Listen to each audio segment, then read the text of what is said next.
Hi, everyone. Welcome back. Today, I'd like to spend a little bit of time talking about what I call slaying dragons.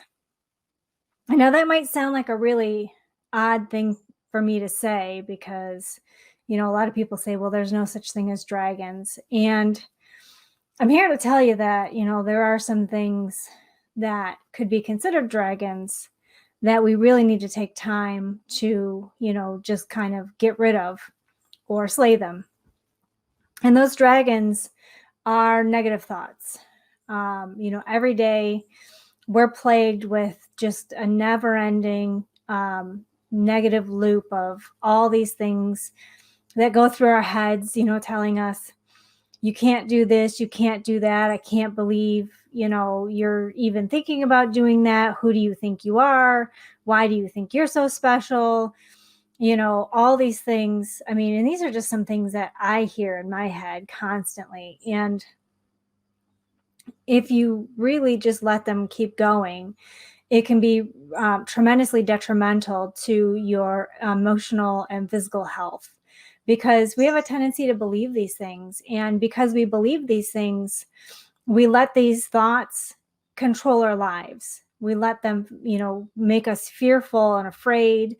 And because we're fearful and afraid, we don't take chances. We don't take risks. We don't move forward. We just kind of stay stuck where we are. So the dragon keeps us trapped in this tiny little corner. So it's like, I'm trying to think of something that everybody can probably relate to. So Shrek, right? So in the movie Shrek, Lord Farquaad hires Shrek to go and rescue the princess from the castle because there's a dragon. At least if my memory serves me correctly, that is the premise of the movie. And so the princess is trapped in the castle by the dragon and can't go anywhere. And that's kind of what you are, is you're trapped, you're stuck in a corner, you're trapped in a tower. And the dragon, or the dragons in this case, because there's typically multiple ones, they keep you stuck. They keep you there and afraid. And, you just can't get out and get past them, because if you try to get out and you're like one of them sleeping and you can get past that one, there's always going to be another one to take its place, or to, really work hard at trying to keep you stuck and keeping you where it wants you to be, which is the safe place. And so what we can do in order to work on slaying these dragons, number one, we have to spend some time writing them all down. So, what you can do is you can keep a notebook. I have a planner that I keep every day. And, so it's a daily planner. And every time something comes up that, sticks in my head, I have all these sticky notes, and I'll just write on the sticky notes the things, that are popping into my head. And sometimes I just pick a piece of paper. Sometimes it's not, and actually a Post-it note, and I, write them all down. And yes, all this stuff is in my daily planner. I just kind of keep it all in there.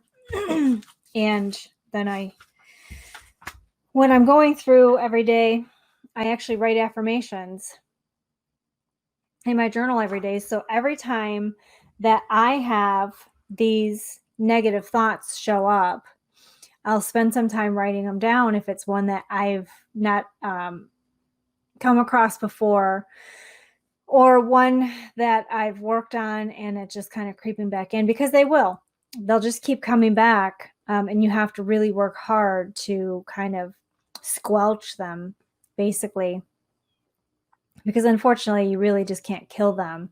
You have to get to the point where you can actually control them. And so I'll write down all of these negative thoughts, everything that, is going through my head that is keeping me stuck, or, really holding me back, or the things that are making me afraid. And then I will take it and I will reframe it into a positive. And there's a gentleman by the name of Jim Quick, and he actually called it it's kind of a neat acronym. He called it killing ants. And ANTS is an acronym for automatic negative thoughts. And so when the negative thought comes in, you have to be mindful of the thought and then immediately like turn it around. You have to reframe it into something positive. So if your head tells you you can't do that, you say, I can't do that yet.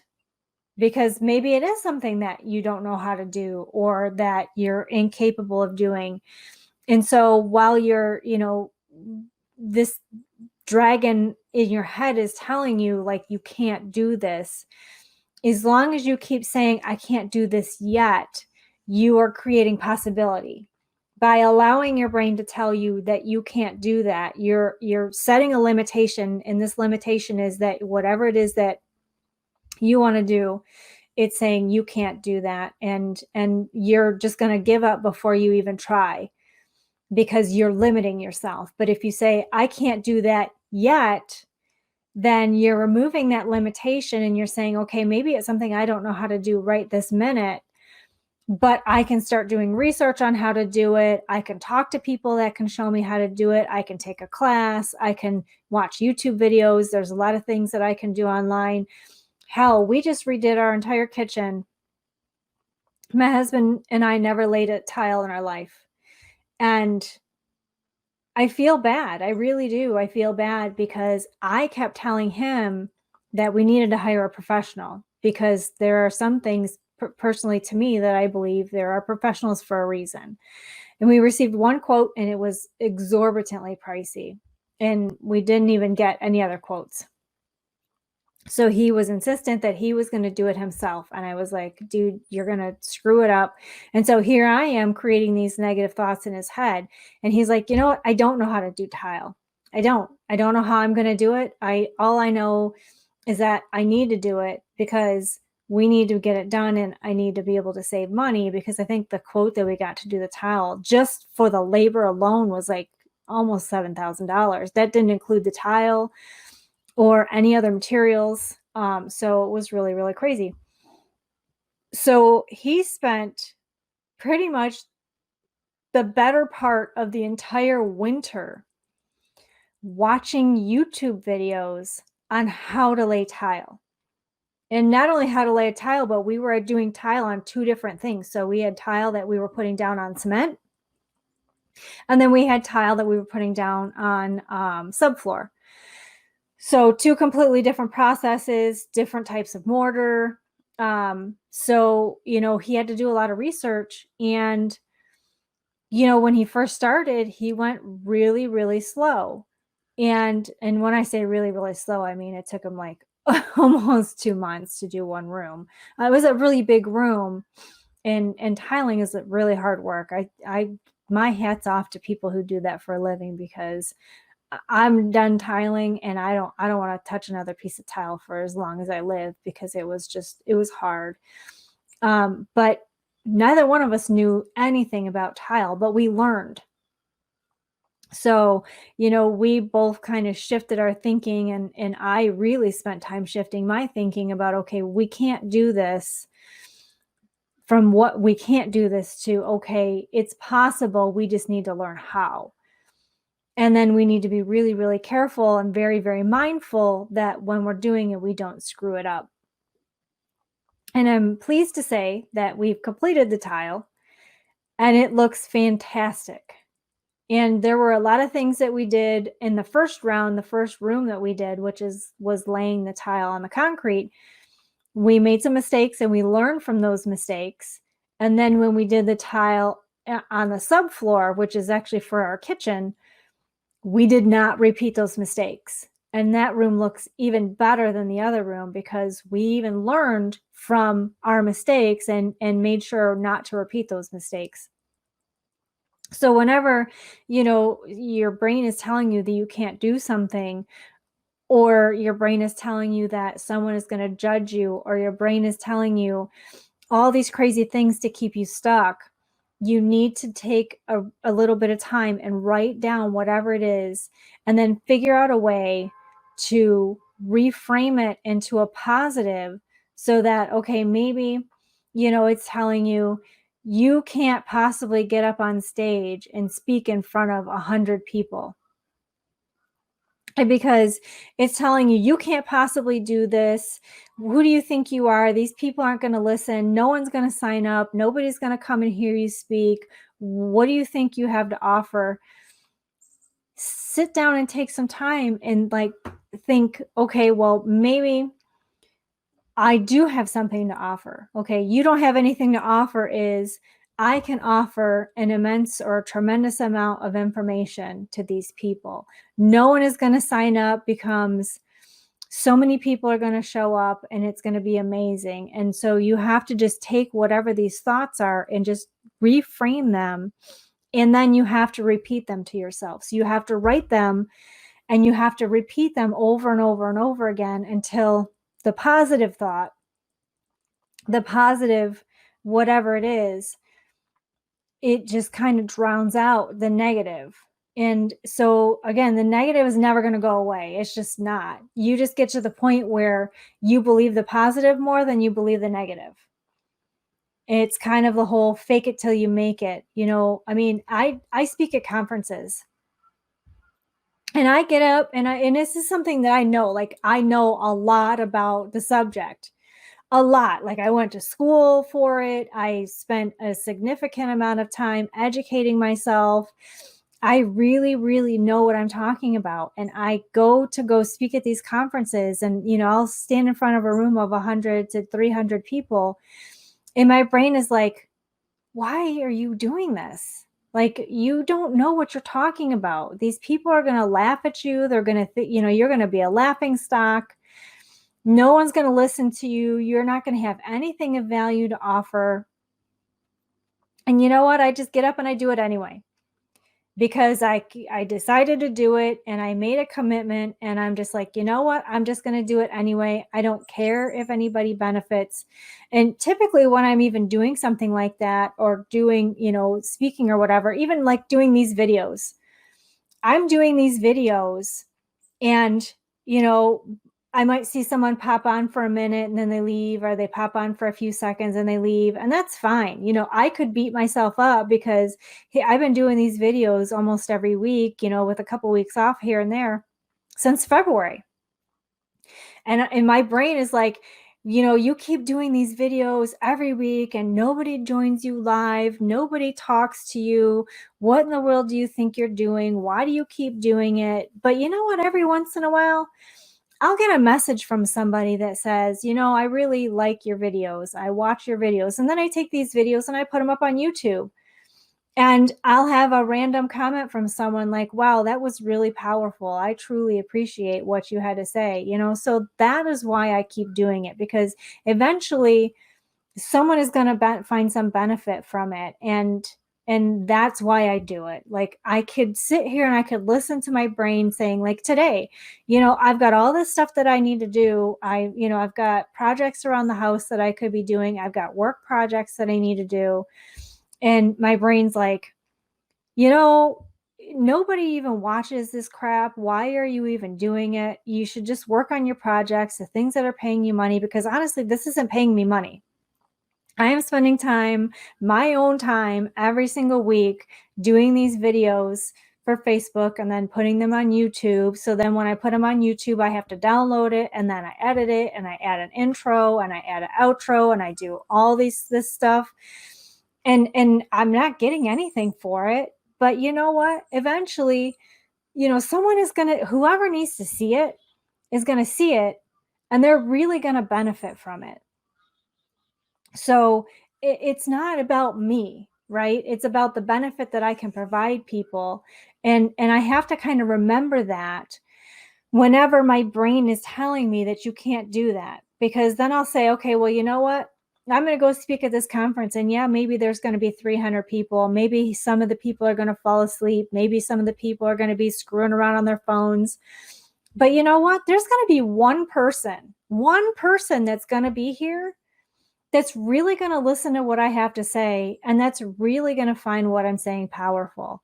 And 9 times out of 10, when I'm done, I usually have a whole bunch of people coming up to tell me how awesome it was, or how much they learned, or how beneficial they thought it was. And that really makes me feel good. And it's so funny because even though this happens every single time, I still get the thoughts. So I know at the end that people are going to come up and they're going to tell me that it was awesome and they really loved hearing me talk and they loved what I shared, and that they found it beneficial. And even though I know that's going to happen, my brain still says, "Why are you doing this? What is the point?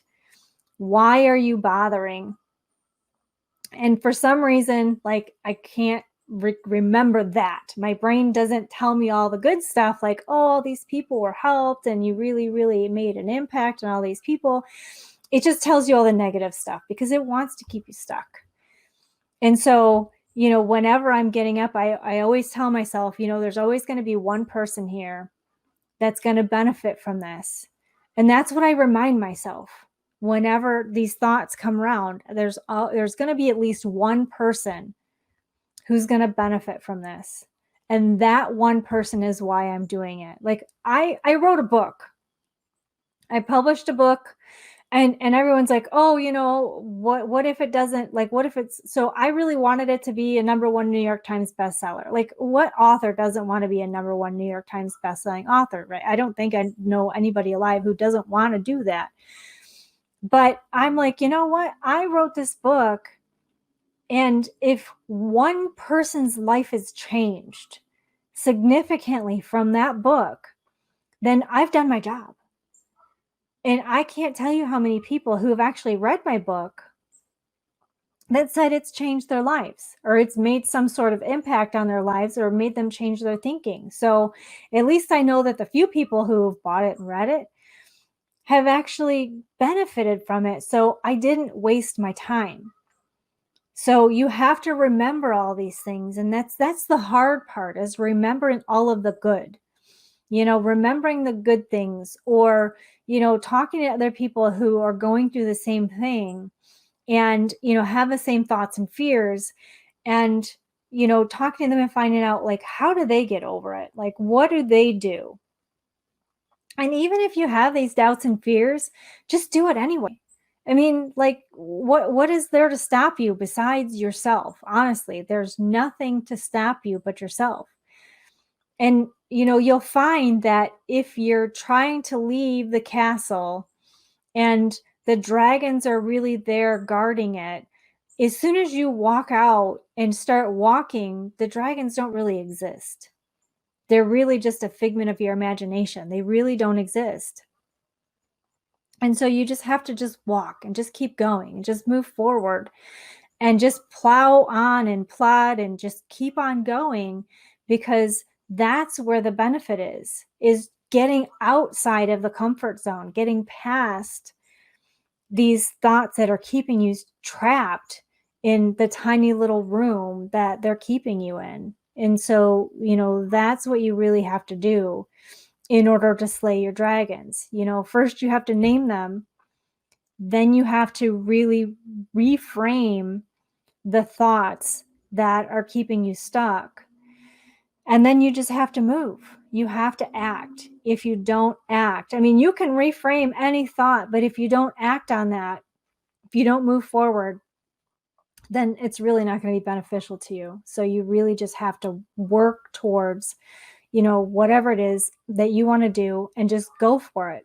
And I've mentioned before in a number of videos, a really good friend of mine told me the answer to any question that you never ask is always no. And if the answer is always no, what do you have to lose? And I believe it was Wayne Gretzky says you miss 100% of the shots that you never take. So, if you're going to miss by not doing it anyway, what the hell do you have to lose? Just do it. Like, just go for it. Just move forward and see how many wonderful things that you can have happen in your life just by moving forward and not allowing your thoughts to keep you stuck.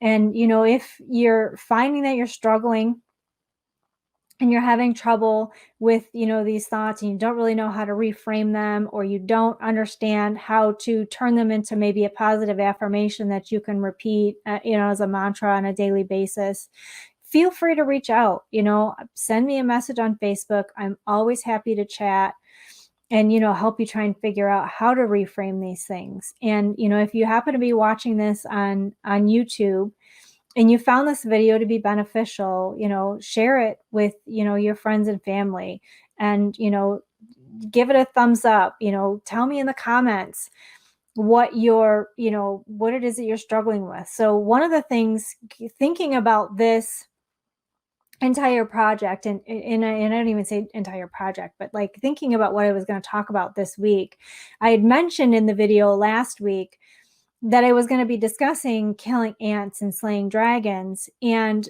while I was thinking about it, I've actually decided to start writing another book, and I'm going to call it Slaying Dragons, because I've talked to so many people that just keep themselves like stuck in analysis paralysis, or just because they can't figure out how to move past or move forward their thoughts and their thinking. So I'm going to try and compile a list of the most commonly heard negative thoughts, and reframe them in a way for people to be able to, work on killing these thoughts, killing these dragons, killing these ants. So, please, if you have a negative thought that, runs through your head constantly on a negative loop, and, I would really love to know what it is, because I really want to compile a list of the most common ones for people, so that I can put it in my book and help people to get over them. So I know the ones that go through my head, but what goes through my head isn't the same as what goes through everybody else's head.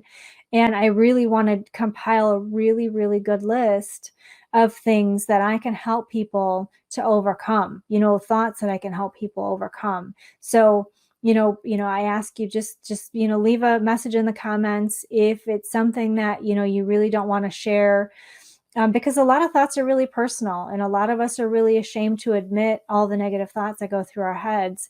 Again, feel free to send me a message. And again, if you're, watching this video on YouTube, give it a thumbs up. And, if you want more awesome content, just, go ahead and subscribe. I put out videos every week. And, next week we'll talk a little bit more about, different ways to reframe and rethink your problems and your thoughts. So until then, I really hope that everyone stays happy and stays healthy, and take care.